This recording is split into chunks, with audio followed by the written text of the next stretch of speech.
Shalom, selamat pagi saudara yang dikasihi Tuhan. Selamat memasuki hari yang baru di awal minggu ini. Kiranya damai sejahtera, berkat dan sukacita dari Tuhan Yesus Kristus senantiasa menyertai saudara sekalian. Sebelum kita mendengarkan firman Tuhan dan renungan, mari kita berdoa. Tuhan Allah Bapa yang baik, kami sungguh mengucap syukur atas setiap berkat dan kemurahan-Mu, karena Engkau selalu melindungi kami, sehingga pada pagi hari ini kami dalam keadaan baik dan sehat. Jika sebentar kami akan mendengarkan firman-Mu, urapilah kami dengan Roh Kudus-Mu, agar kami dapat mengerti dan memahami apa yang Tuhan sampaikan kepada kami, dan terlebih mampukan kami agar dapat melaksanakan firman-Mu di dalam kehidupan kami. Terima kasih Tuhan, di dalam nama Tuhan Yesus Kristus kami berdoa. Amin. Saudara yang dikasihi Tuhan, tema renungan pada pagi hari ini adalah jagalah setiap ucapanmu. Bacaan diambil dari kitab Amsal pasal 13 ayat yang ketiga. Demikian sabda Tuhan. Siapa menjaga mulutnya, memelihara nyawanya. Siapa yang lebar bibir akan ditimpa kebinasaan. Saudara yang dikasihi Tuhan, pada tanggal 18 Oktober 2016, perusahaan Twitter merekrut Greg Goffman sebagai manajer virtual reality. Namun pada tanggal 20 Oktober 2016, ia dipecat oleh perusahaan besar tersebut. Semua bermula dari sebuah status Facebook yang ia tulis pada tahun 2013. Dalam status tersebut, ia mengeluhkan keberadaan tunawisma dan gelandangan. Status tersebut telah dihapus dari laman Facebooknya. Namun, TechCrunch yang merupakan perusahaan informasi kemudian merilis kembali status Facebooknya sehari setelah ia menjadi manajer virtual reality. Tujuannya untuk menyorot Goffman sebagai manajer virtual reality yang baru. Sekalipun ia telah berusaha untuk memperbaiki kesalahan kala itu, yaitu dengan terjun dalam kegiatan sosial untuk menolong para tunawisma dan kaum gelandangan. Namun pihak Twitter tetap memecatnya. Alasannya, karena Twitter sangat memperhatikan kehidupan sosial para pekerjanya.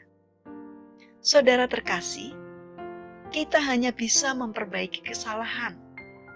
Namun, kita tidak bisa menghapus kesalahan di masa lalu.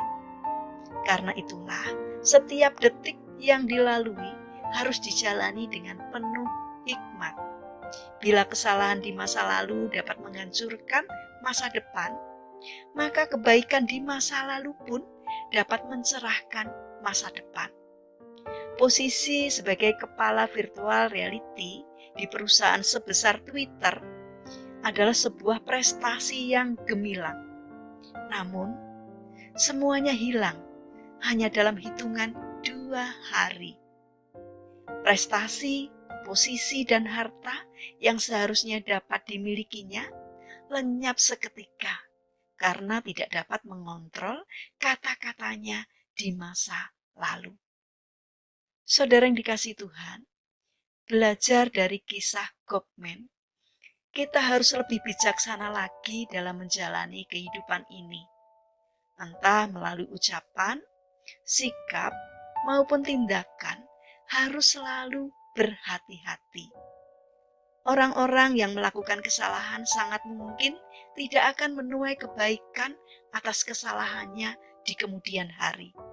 Sebaliknya, orang-orang yang melakukan kebaikan sangat mungkin tidak akan menuai kemalangan atas kebaikan yang dilakukannya. Marilah kita menjaga hati dan pikiran kita untuk tetap waspada agar tidak terkecoh dengan situasi sekitar, sehingga membuat kita melakukan tindakan yang akhirnya merugikan diri sendiri di kemudian hari. Kita memang memiliki Tuhan yang tidak akan mengingat kesalahan kita di masa lalu. Tetapi selama kita hidup di dunia ini, setiap perbuatan memiliki konsekuensi yang harus ditanggung, sekalipun kita telah menyesalinya. Saudara yang terkasih, marilah kita miliki karakter bijaksana dalam bertutur kata dan bersikap. Tetapkan hati untuk bertutur kata dengan bijaksana, bersikap dengan penuh hikmat, dan bertindak dengan benar. Karena hal itu demi kebaikan diri sendiri maupun orang lain, supaya kita dapat menjadi berkat melalui ucapan atau perkataan kita. Mari kita berdoa. Tuhan Yesus yang baik, ampuni kami jika terkadang karena situasi kami tidak dapat mengontrol sikap dalam berucap. Mohon ingatkan kami agar tetap bisa menjaga tindakan dan perkataan kami. Bapa yang penuh kasih, saat ini kami berdoa untuk saudara-saudara kami yang mengalami sakit dan lemah fisik. Kami memohon belas kasih dan kemurahan-Mu. Kiranya Tuhan yang berkenan untuk menolong, menjamah, dan memberikan kesembuhan. Kami juga berdoa untuk mereka yang mengalami kesulitan dan permasalahan hidup. Kiranya Tuhan hadir untuk menolong dan memberkatinya. Tuhan, kami ingin serahkan untuk setiap rencana dan aktivitas kami kepadamu. Kami memohon kiranya Tuhan yang menolong kami dan memberkati apapun yang dapat kami kerjakan hari ini.